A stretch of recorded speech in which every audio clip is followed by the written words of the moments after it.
Мин бәләкәй чактан ук минем хәтерем яхшы иде. Киноның озактан титрлары бара бит. Мин шуны яттан белеп сөйли идем. Бик күп шигырьләр өйрәтә иде миңа бабай, әби.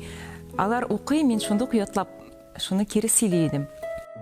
Шуңа күрә мәктәптә театр атналыклары була бит. Шунда миңа күп текстлы рольләр бирәләр. Син ятлыйсың, син тиз алдырасың дип. Менә бер театр атналыгында Беренче театр дигән спектакльне куйдык. Мин шунда Биби ролен уйнадым.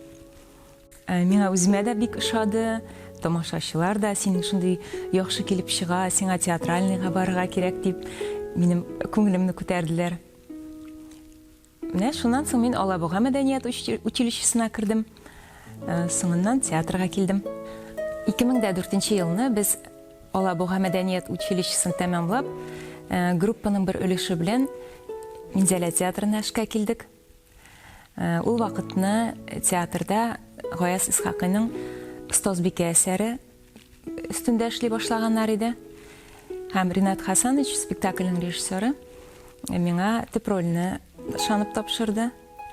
Менә шуннан башланып китте минем бәхетле артистка тормышым.